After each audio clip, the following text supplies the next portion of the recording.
Hello दोस्तों, हमारे YouTube channel Ajay S GK पे आप लोगों का स्वागत है। तो दोस्तों, आज की इस वीडियो में मैं आपके लिए बहुत ही महत्वपूर्ण क्वेश्चन आंसर लेकर आया हूं जनरल नॉलेज के, जो कि किसी भी एग्जाम के लिए बहुत ही महत्वपूर्ण साबित होंगे। तो दोस्तों, इस वीडियो का पहला क्वेश्चन है, भारतीय राष्ट्रीय पंचांग किस वसंत पर आधारित है। दोस्तों, जो भारतीय राष्ट्रीय पंचांग है वह किस वसंत पर आधारित है, तो यह हो जाएगा शक वसंत पर आधारित है। तो ऑप्शन सी करेक्ट आंसर हो जाएगा, शक वसंत, याद रखिएगा। और अगर आप लोगों को इस वीडियो में एक भी क्वेश्चन का सही से उत्तर पता होगा तो कमेंट करके जरूर बताइएगा। दोस्तों, अगला क्वेश्चन है, मेगास्थनीज पुस्तक का नाम क्या है। दोस्तों, जो मेगास्थनीज पुस्तक का नाम है वह क्या है, तो हो जाएगा इंडिका। इंडिका मेगास्थनीज पुस्तक का नाम है। तो ऑप्शन डी करेक्ट आंसर हो जाएगा। दोस्तों, अगला क्वेश्चन दोस्तों, हड़प्पावासी किस वस्तु के उत्पादन में सर्वप्रथम थे। सर्वप्रथम थे हड़प्पावासी किस वस्तु के उत्पादन में, तो यह हो जाएगा कपास के उत्पादन में सर्वप्रथम थे। तो ऑप्शन सी करेक्ट आंसर हो जाएगा। दोस्तों, अगला क्वेश्चन है दोस्तों, सिंधु सभ्यता का सर्वाधिक उपयुक्त नाम क्या था।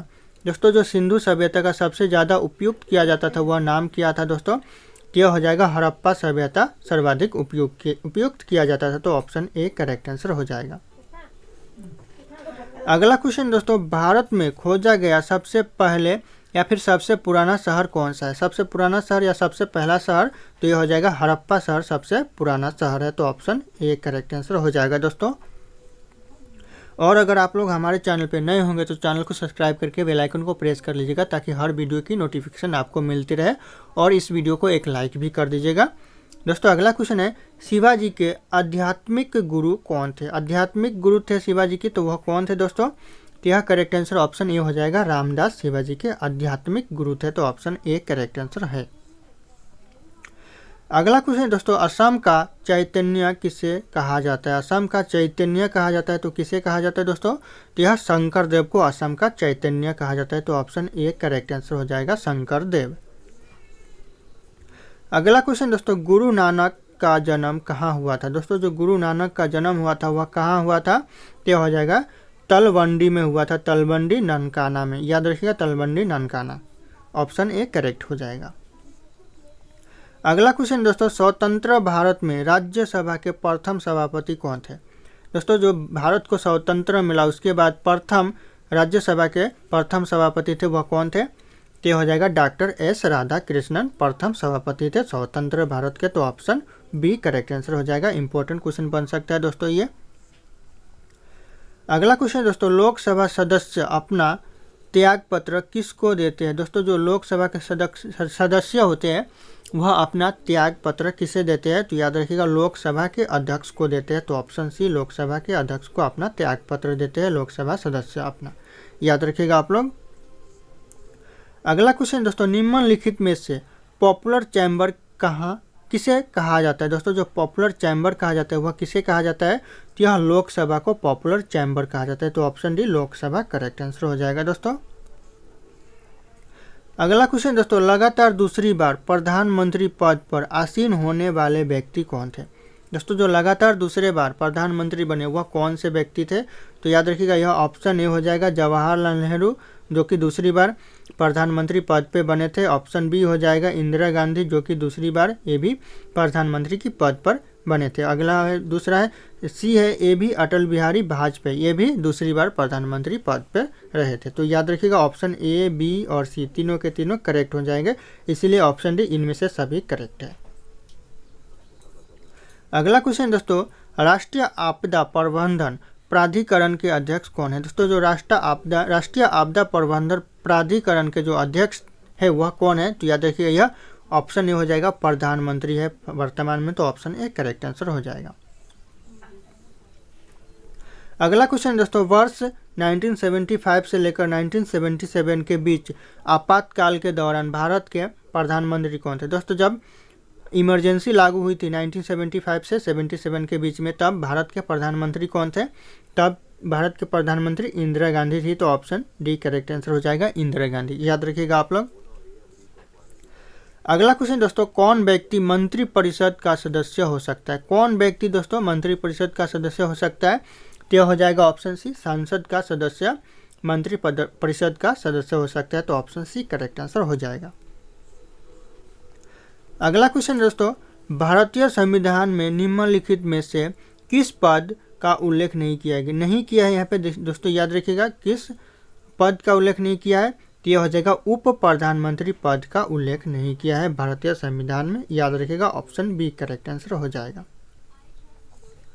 अगला क्वेश्चन दोस्तों, जिला अधिकारी। दोस्तों जिला कलेक्टर किस अधिकारी के अधीन कार्य करता है? दोस्तों जो जिला कलेक्टर होता है वह अपना काम किसके अंतर्गत करता है, किसके अधीन करता है दोस्तों? तो हो जाएगा संभागायुक्त के अंतर्गत करता है, तो ऑप्शन सी संभागायुक्त करेक्ट आंसर हो जाएगा दोस्तों। अगला क्वेश्चन दोस्तों, बाद में नई संसदीय समिति प्रणाली की शुरुआत कब हुई? दोस्तों जो बाद में नई संसदीय समिति प्रणाली की शुरुआत हुई वह कब हुई? यह हो जाएगा 1991 में हुई, तो ऑप्शन सी 1991 करेक्ट आंसर हो जाएगा।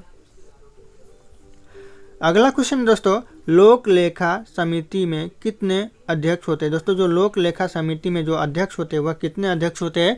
तो ऑप्शन बी करेक्ट आंसर हो जाएगा, 22 अध्यक्ष होते हैं, तो ऑप्शन बी करेक्ट हो जाएगा।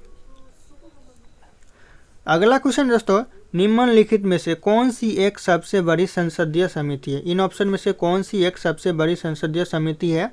तो यह हो जाएगा करेक्ट आंसर ऑप्शन बी प्रकालन समिति। दोस्तों जो प्रकालन समिति है वह निम्नलिखित में से सबसे बड़ी संसदीय समिति है, तो याद रखिएगा ऑप्शन बी करेक्ट आंसर हो जाएंगे। अगला क्वेश्चन दोस्तों, भारतीय संविधान की व्याख्या करने का मुख्य अधिकारी कौन होता है? दोस्तों जो मुख्य अधिकारी होता है संविधान की व्याख्या करने का वह कौन होता है? तो यह हो जाएगा करेक्ट आंसर सर्वोच्च न्यायालय होता है, तो ऑप्शन डी सर्वोच्च न्यायालय करेक्ट आंसर हो जाएगा। अगला क्वेश्चन दोस्तों, उच्चतम न्यायालय के न्यायाधीशों की संख्या में वृद्धि करने का शक्ति किसके पास है? किसके पास है न्यायालयों में न्यायाधीशों की संख्या बढ़ाने का शक्ति? यह हो जाएगा संसद के पास है, तो ऑप्शन सी संसद करेक्ट आंसर हो जाएगा दोस्तों। अगला क्वेश्चन दोस्तों, उच्च न्यायालय के क्षेत्राधिकार को घटाने दिया या फिर बढ़ाने का अधिकार किसके पास है? घटाने या फिर बढ़ाने का अधिकार है वह किसके पास है? यह हो जाएगा संसद के पास है, तो ऑप्शन बी ए भी संसद करेक्ट आंसर हो जाएगा। अगला क्वेश्चन दोस्तों, शहरी क्षेत्र में आमतौर पर किस प्रकार की बेरोजगारी दिखाई देती है? दोस्तों जो शहरी क्षेत्रों में बेरोजगारी दिखाई देती है वह कौन सी बेरोजगारी दिखाई देती है? तो याद रखिएगा यह शिक्षित बेरोजगारी दिखाई देती है, तो ऑप्शन है शिक्षित बेरोजगारी करेक्ट आंसर हो जाएगा दोस्तों। अगला क्वेश्चन दोस्तों, भारत की राष्ट्रीय आय में सर्वाधिक योगदान है? दोस्तों जो भारत की राष्ट्रीय आय में सबसे ज़्यादा योगदान है वह किसका योगदान है दोस्तों? तो यह हो जाएगा विनिर्माण क्षेत्र का, विनिर्माण क्षेत्र, ऑप्शन बी करेक्ट आंसर हो जाएगा दोस्तों। अगला क्वेश्चन दोस्तों, बैंक की नई शाखाएं खोलने के लाइसेंस किसके द्वारा दिया जाता है? दोस्तों जो नई शाखाएं खोला जाता है बैंक का उसके लाइसेंस किसके द्वारा दिया जाता है? तो यह आरबीआई के द्वारा दिया जाता है, तो ऑप्शन सी करेक्ट आंसर हो जाएगा आरबीआई। याद रखिएगा, बहुत ही इंपॉर्टेंट हो सकता है ये। अगला क्वेश्चन है दोस्तों, भारत का सबसे बड़ा शेयर बाजार कहाँ पर है? दोस्तों जो शेयर बाजार कहाँ पर है सबसे बड़ा? तो यह हो जाएगा मुंबई में है, तो option C Mumbai correct answer हो जाएगा। अगला क्वेश्चन दोस्तों, पाठ में शेयर बाजार के कार्य को नियंत्रित कौन करता है? दोस्तों जो शेयर बाजार के कार्य को जो नियंत्रित करता है वह कौन करता है? तो सेबी करता है, तो option B SEBI correct answer हो जाएगा दोस्तों। अगला क्वेश्चन है दोस्तों, पहले औद्योगिक क्रांति किस देश में हुई थी? दोस्तों जो सबसे पहले औद्योगिक क्रांति हुई थी वह किस देश में हुई थी? तो याद रखिएगा ग्रेट ब्रिटेन में हुई थी, तो option D great Britain correct answer हो जाएगा दोस्तों।